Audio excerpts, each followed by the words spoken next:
సుగుణమ్మ చింటూతో ఉన్న రోహిణిని ఫాలో అవుతూ వెళ్లి సాక్ష్యాధారాలతో అందరి ముందు నిజం బయటపెట్టిన శృతి, షాక్లో ప్రభావతి, రోహిణి. ఇంతకు రోహిణి శృతికి ఎలా కలిసింది, ఎలా కనబడింది, మరి శృతి ఏ నిజాన్ని బయటపెట్టింది, ఇదంతా కూడా వీడియోలో చూసి తెలుసుకునేద్దాం. గుండె నిండా గుడి గంటలు రాబోయే కథలో జరగబోయే సన్నివేశాల గురించి ముందుగా తెలుసుకోవటానికి వీడియోని లైక్ అయితే చేసి ఛానల్ సబ్స్క్రైబ్ చేయండి. అలాగే వీడియోని ఇతరులతో షేర్ చేసుకోవటం మాత్రం మర్చిపోకండి. మొత్తం మీద ఇక బాలు ఇంకా రవి, శృతి, మీనా కొట్టుకోవడం చూసి ప్రభావతి చాలా సంతోషపడుతుంది. ఒక రకంగా ఆనంద తాండవం చేస్తుంది. చాలా సంతోషంగా ఉంది అని చెప్పేసి అంటూ వీళ్ళు ఇలాగే కొట్టుకు చావాలి, ఎట్టి పరిస్థితుల్లోనూ ఈ తోటి కోడళ్ళిద్దరూ కలవకూడదు అని చెప్పేసి ఒక అత్తగారిగా, ఒక తల్లిగా కోరుకోకూడని కోరిక కోరుకుంటుంది ప్రభావతి. ఇక ఆ తర్వాత శృతి అయితే చాలా గట్టిగా ప్రభావతికి మంచి కౌంటర్ ఇస్తుంది. ఇప్పుడు నేను మీనాతో మాట్లాడలేదు కాబట్టి నాకు కాఫీ అత్తయ్య పెట్టిస్తారు, నాకు టిఫిన్ అత్తయ్య చేస్తారు, నాకు కావలసిన ప్రతి వంటకం ఆంటీయే చేసి పెడతారు అని చెప్పేసి అంటే వంట సంగతి దేవుడెరుగు, వీళ్ళు మాత్రం మాట్లాడుకోరు కాబట్టి నేను హ్యాపీగా ఉండొచ్చు అని చెప్పేసి అనుకుంటుంది ప్రభావతి. ఇక అలా అన్న తర్వాత రోజు నుంచే శృతి అయితే ప్రభావతికి చుక్కలు చూపించడం మొదలు పెడుతుంది. ఎలా అంటే ఉదయం లేచి రావడమే మామూలుగా ఇదివరకైతే మీనాతోటి బెడ్ కాఫీ అడిగేది కాదు. ఎందుకంటే మీనా శృతితో బెడ్ కాఫీ అలవాటు మాన్పించింది. ఇక మీనా మాట విననప్పుడు, మీనాకి నాకు సంబంధం లేనప్పుడు మీనా చెప్పని నేనెందుకు చెయ్యాలి అంటూ వచ్చి ఆంటీ నాకు బెడ్ కాఫీ ఏది అని చెప్పని అంటుంది. ఏ మీనా బెడ్ కాఫీ అంట పెట్టు అని చెప్పని అంటే నాకు సంబంధం లేని వాళ్ళకి నేను ఏమీ చెయ్యను.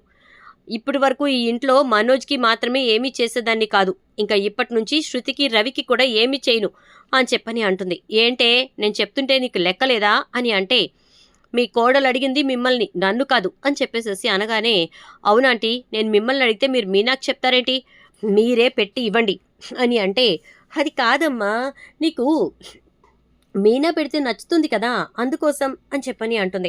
పర్వాలేదు ఎవరు పెట్టినా తాగుతాను, నాకు కావాల్సింది కాఫీ పెట్టండి, అది కూడా టేస్టీగా పెట్టండి అని చెప్పని అంటుంది. ఒసే మీనా నువ్వు పెట్టివ్వవే, నేనే పెట్టానని చెప్పి తీసుకెళ్ళిస్తాను అని చెప్పని అంటుంది. నాకేమవసరం అత్తయ్య, నాకు చాలా పనుంది, ఆయన ఈరోజు అసలుకే పూరీలు చేయమన్నారు. అక్కడ కార్ స్టాండ్లో వాళ్ళకి కూడా, క్యాబ్ స్టాండ్లో వాళ్ళకి కూడా పూరీలు తీసుకొస్తానని చెప్పారంట. అంటే నువ్వు నీ పూరీలు గోల ఏంటే, నువ్వు ముందు కాఫీ పెట్టివు, శృతికి నచ్చకపోతే గోలగోల చేస్తుంది అనగానే అది మీరు పడండి, నాకు అనవసరం అని చెప్పి ఇక మీనా అయితే నేను మాత్రం పెట్టివనని చెప్పి వెళ్ళిపోతుంది. ఏం చేయాలో అర్థం కాక ప్రభావతి ఇదెక్కడ గోలరా భగవంతుడా, నాకు ఇదేంటిది ఇలా అంటోంది అని చెప్పేసేసి ఇక సరేనని చచ్చినట్టు ప్రభావతి కాఫీ పెట్టుకొచ్చిస్తుంది.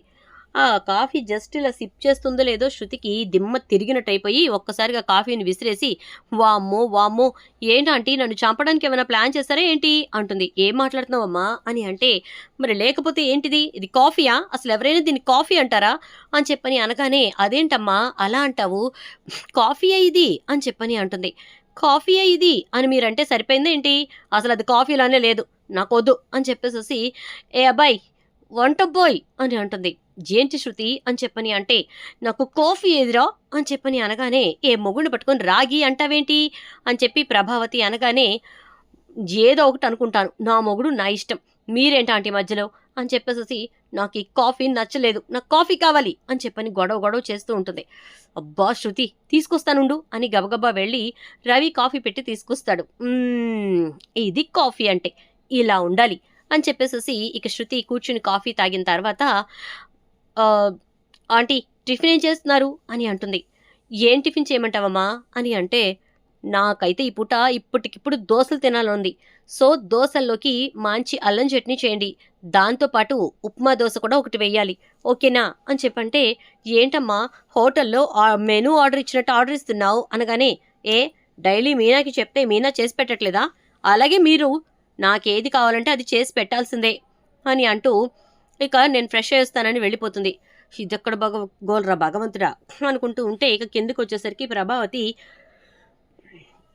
ఏం చేయకుండా అలా కూర్చుని ఉండేసరికి ఏంటంటీ ఏమి టిఫిన్ చేయలేదు అంటే నాకు ఒంట్లో బాగాలేదమ్మా, నీరసంగా ఉంది, నేను చేయలేను అని అంటుంది.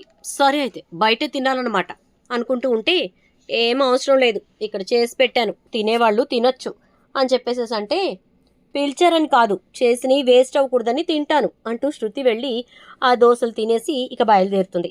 నవ్వుకుంటుంది మీనా. ఇక శృతి డబ్బింగ్ స్టూడియోకి బయలుదేరుతుంది. ఇంట్లో రోహిణి గురించి అడిగినప్పుడు రోహిణి లేదు, పొద్దున్నే వెళ్ళిపోయిందని చెప్తారు. ఇక సరేనని చెప్పి శృతి వెళ్తూ ఉండగా ఆటోలో వెళ్తున్నటువంటి శృతికి అక్కడ రోహిణి ఒక చోట సుగుణమ్మతో చింటూతో మాట్లాడుతూ కనపడుతుంది. రోహిణి పార్లర్కి వెళ్ళిందన్నారు కదా, మరి వీళ్ళతో మాట్లాడుతుంది ఏంటి అని చెప్పని అనుకుంటూ దగ్గరకు వెళ్ళబోతూ ఉండగా వాళ్ళ ముగ్గురు కలిసి ఆటో ఎక్కేస్తారు. చింటూని దగ్గరకు తీసుకుని ముద్దు పెట్టుకుని ఇంకా పద అని చెప్పి ఆటో ఎక్కిస్తుంది. చింటూని ఇంతలా ప్రేమ చూపించాల్సిన అవసరం రోహిణికి ఏముంది? అసలు రోహిణి ఎందుకు వీళ్ళ మీద ఇంత స్పెషల్ కేర్ తీసుకుంటోంది? డబ్బింగ్ పోతే పోయింది అని, ఇంజనీర్ గారు నేను రావటం ఒక గంటన్నర లేట్ అవుతుంది సరేనా అని చెప్పి ఇక రోహిణిని ఫాలో అవుతుంది శృతి. ఇక ముగ్గురు కలిసి హాస్పిటల్కి వెళ్తారు. సుగుణమ్మకి ఆల్రెడీ ఒంట్లో బాగాలేదని చెప్పి రోహిణికి ఫోన్ వస్తుంది. అందుకోసమే సుగుణమ్మ వాళ్ళని ఇక్కడికి రమ్మని చెప్తుంది రోహిణి. ఇక ముగ్గురు కలిసి ఆటోలో వెళ్తూ ఉండగా శృతి అయితే వాళ్ళని ఫాలో అవుతుంది. ముగ్గురు హాస్పిటల్కి వెళ్తారు. అక్కడికి వెళ్ళిన తర్వాత సుగుణమ్మని హాస్పిటల్లో జాయిన్ చేయాలి అని చెప్తారు డాక్టర్స్. అలా చెప్పేసరికి అవునా, ఇప్పుడు ఎలా అమ్మా, నువ్వు హాస్పిటల్లో ఉండాల్సి వస్తుందంట.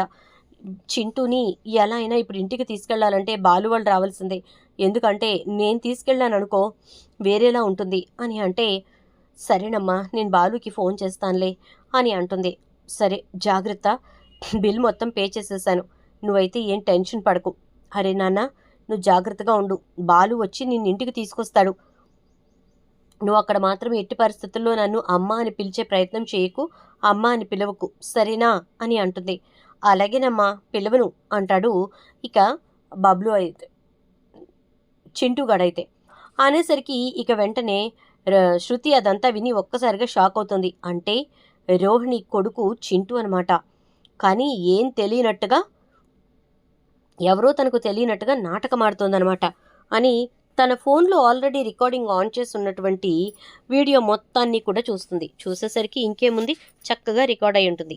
ఎస్, ఇప్పుడు చెప్తాను, ఎంత పొగరుపోతావు, మీనాని ఎన్నెన్ని మాటలంటావు, చెప్తా నీ సంగతి అంటూ ఇంటికి వెళ్తుంది.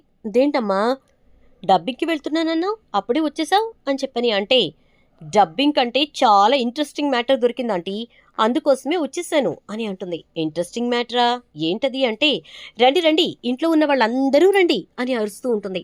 ఏంటి శృతి నీ అల్లరికి అస్సలు అడ్డు అదుపు లేకుండా పోతోంది అని చెప్పి ప్రభావతి అంటే, అల్లరి లేదు ఏమీ లేదు, మీరు రండి ఆంటీ కూర్చోండి అనగానే సత్యం వచ్చి, ఏంటమ్మా ఏమైంది అంటే, ఇక రవి ఇందాకే కదా వెళ్ళావు, అప్పుడే వచ్చేసావేంటి అని అంటాడు. హలో వంటబ్బాయి, నేను వెళ్ళింది డబ్బింగ్ చెప్పటానికే, కానీ దానికంటే చాలా పెద్ద ఇంట్రెస్టింగ్ మ్యాటర్ దొరికింది, అందుకే వచ్చేసాను అంటుంది. ఏంటా మ్యాటర్ అని అంటూ ఉంటే బాలు అప్పుడే ఇక మీనా మీనా పూరీలన్నీ రెడీయా అని చెప్పని అంటే, ఇదిగోండి ఈ చిన్న నిండా పెట్టాను, ఈ బాక్స్ నిండా కర్రీ పెట్టాను, ఇందులో పేపర్ ప్లేట్స్ పెట్టాను, పక్కనే ఫ్లాస్క్లో 2 ఫ్లాస్కుల నిండా టీ పెట్టాను, అండ్ పక్కనే కప్స్ కూడా పెట్టాను, ఇవిగోండి పేపర్ కప్స్ అని అంటుంది. ఏంటే నువ్వేమైనా హోటల్ నడుపుతున్నావా అని అంటే, మొబైల్ హోటల్ బాగానే ఉంటుంది, ప్లాన్ అయితే ఆలోచించి చూడు మీనా అని అంటే, నువ్వు నాతో మాట్లాడతావేంటి అంటుంది మీనా. చాలే, ఇప్పుడు ఈ విషయం చూసిన తర్వాత మనందరం మాట్లాడుకోక తప్పదు, రారా అని బాలు ఒక్క 5 minutes టైం స్పేర్ చేయి, చాలా గ్రేట్ న్యూస్ తీసుకొచ్చాను అంటుంది. ఏంటి తెగ ఊరిస్తున్నావు, ఏంటో చెప్పు అని చెప్పని అంటాడు Ravi. Laptop, where is the laptop అని చెప్పని అంటూ ఉంటే ఇక వెంటనే రవి, ఇదిగో నీ హడావిడి నాకు తెలుసు, అదిగో పెట్టాను చూడు అని చెప్పనంటే, ఇంకా వెంటనే తన దగ్గర ఉన్న ఫోన్ని కనెక్ట్ చేస్తుంది. కనెక్ట్ చేసేసరికి అందులో రోహిణి సుగుణమ్మని చింటూని తీసుకుని హాస్పిటల్కి వెళ్ళటం, అక్కడ బిల్లు కట్టడం, ఆ తర్వాత బాలుకి ఫోన్ చెయ్యి వస్తాడు, అప్పుడు చింటూని ఇంటికి పంపించు అనడం, చింటూతోటి నువ్వు అక్కడికి వచ్చిన అత్త అని పిలవాలి తప్ప అమ్మ అని కానీ మమ్మీ అని కానీ పిలవకూడదు, జాగ్రత్త అర్థమైందా అని చెప్పటం, ఇదంతా కూడా చక్కగా వీడియోలో కనపడుతుంది. ఇకప్పుడు ఒక్కసారిగా ప్రభావతి, ఏంటిది ఏం అర్థం కావట్లేదు నాకు అనగానే, ఏం అర్థం కావట్లేదా ఆంటీ, మీ పెద్ద కోడలు గారు చేస్తున్నటువంటి చక్కటి మోసం ఎదురుగా కనపడుతుంటే, 2వ బిడ్డ గురించి హాస్పిటల్కి వెళ్ళింది అని మీనా చెప్తే రాద్ధాంతం చేశారు. తన మొదటి బిడ్డ అడుగో కనపడుతున్నాడుగా, హాస్పిటల్కి వెళ్ళి వాళ్ళ అమ్మని తన కొడుకుని హాస్పిటల్లో చూపించి వాడిని ఇంటికి తీసుకురావడానికి బాలుకి ఫోన్ చేయమని చెప్తుంది. ఎందుకంటే వెర్రివాడిలా బాలు ఉన్నాడు కదా. అయ్యో మీరు కష్టంలో ఉన్నారా, మేము ఉన్నాంలేండి అని చెప్పి ఈ నవదంపతులు ఇద్దరు వెళ్ళి వాడిని ఇంటికి తీసుకొచ్చేస్తారు కదా. పిచ్చివాడికి లాగా బాలు పాపం అయ్యో అనాథవాడు అని చెప్పి బాధపడతారు కదా. ఏం తెలివాంటి, ఎంత గొప్ప కోడల్ని తీసుకొచ్చుకున్నారో అని అంటూ ఉంటే ఒక్కసారిగా ప్రభావతి షాక్ అవుతుంది. మనోజ్ అయితే అమ్మా ఏంటిది అని అంటాడు.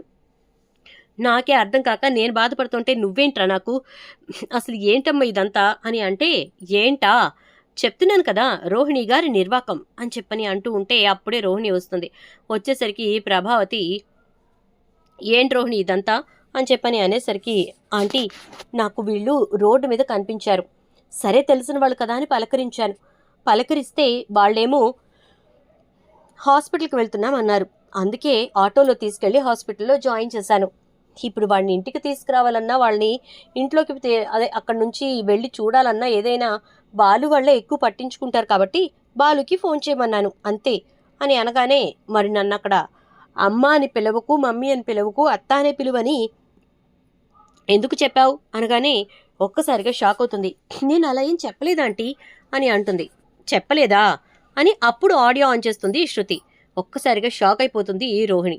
అప్పటి వరకు జరిగిన కాన్వర్జేషన్ మొత్తం కూడా అక్కడ క్లియర్గా వినపడుతూ ఉంటుంది. ఇక రోహిణికి ఏం మాట్లాడాలో అర్థం కాదు. ప్రభావతి అయితే నువ్వింత మోసం చేస్తావు అనుకోలేదు, ఏంటి రోహిణి ఇదంతా అని అంటే, చెప్పు రోహిణి చెప్పు. ఆంటీ మీరు పక్కకు తప్పుకోండి, నేను కొన్ని లెక్కలు తేల్చుకోవాల్సి ఉన్నాయి. మీనాని ఏమన్నావు, ఇంకొకసారి నా విషయాల్లో జోక్యం చేసుకుంటే మర్యాదగా ఉండదు అన్నావా, నీకు బుద్ధి చెప్తాను అన్నావా. ఇప్పుడు నీకెలా బుద్ధి చెప్పాలి, నీకు ఆల్రెడీ ఒక కొడుకుండి ఇక్కడ ఎవరూ లేనట్టుగా నాటకాలు ఆడుతూ మీ నాన్న మలేషియా అని అదని ఇదని అబద్ధాలు చెప్తూ ఇంత చేసుకుంటూ వచ్చి ఇప్పుడు కొడుకునేమో అమ్మ అని పిలువకు, అత్త అని పిలువు అని చెప్పి చెప్తున్నావా. పైపెచ్చు మీనా తప్పు చేస్తుందని చెప్పి మీనా మీద నిందలు వేశావు కదూ అని చెప్పేసి, అసలు నువ్వు ఇలాంటి పని చేసినందుకు ముందు ఆంటీ కాబట్టి మాట్లాడుతుంది, నేనైతేనా అంటూ చెంప చెల్లున పగలగొడుతుంది. ఒక్కసారిగా రోహిణి చెంప పట్టుకుని శృతి అని చెప్పని అంటే, అరవకు, నీకు అసలు మాట్లాడటానికే రైట్ లేదు ఇక్కడ. నోటికొచ్చినట్టు మాట్లాడుతూ ఎవరిని పడితే వాళ్ళని ఏదంటే అది అంటూ బాధ పెడుతూ ఇల్లంతా గందరగోళం చేస్తున్నావు. అసలు ఇంటి పత్రాలు తాకట్టు పెట్టి మరీ డబ్బులు లక్షలు తీసుకున్న దానివి నువ్వు. ఏ అధికారంతో నువ్వు ఇక్కడ మాట్లాడుతున్నావు. ఆంటీకి బుద్ధి లేదు, నిజంగా బుద్ధి లేదు కాబట్టే అందరినీ ఒకలా చూడకుండా నిన్ను నెత్తిని పెట్టుకొని మా నెత్తిని ఎక్కించాలని చూస్తోంది అని అంటూ, మీనా ఇప్పుడే చెప్తున్నాను విను, నువ్వు అసలు వీళ్ళ మాట వినాల్సిన అవసరమే లేదు, వీళ్ళు చెప్పినట్టు చేయాల్సిన అవసరం అంతకంటే లేదు. నువ్వు వీళ్ళకెవరికి ఏమీ చేసి పెట్టకు, అర్థమైందా అంటుంది. అలాగే శృతి అంటుంది మీనా. దాంతో ఇక ప్రభావతి ఏంటే కొమ్ములొచ్చాయా అంటే, చాలే అత్తయ్య చాలు, ఇంత బయటపడ్డా కూడా ఇంకా మీరు ఆవిడనే వెనకేసుకురాకండి అని అంటూ వెళ్ళిపోతుంది మీనా. ఇక ప్రభావతి రోహిణి చేయి పట్టుకొని బరాబరా ఈడ్చుకెళ్ళి, ఏంటి ఇదంతా, ఏంటి నాటకాలు, అసలు ఏం జరుగుతోంది అని అంటే, ఇక అప్పుడు రోహిణి నిజం బయట పెడుతుంది. మరి ఇప్పుడు ప్రభావతి ఏం చేయబోతోంది, మరి అసలు నిజం బయట పెట్టినటువంటి శృతి మీనాకి మళ్ళీ సపోర్ట్ చేస్తుందని అర్థం చేసుకున్నటువంటి ప్రభావతి రోహిణి కూడా తనకి పూర్తిగా మోసం చేసింది, తను మోసపోయానని అర్థం చేసుకుని ఏం చేయబోతుంది అనేది రాబోయే ఎపిసోడ్స్లో చూద్దాం. వీడియో నచ్చితే లైక్ చేయండి, వీడియోని షేర్ చేయండి, ఛానల్ సబ్స్క్రైబ్ చేయండి, పక్కనే బెల్ ఐకాన్లో ఆల్ ట్యాప్ చేయండి.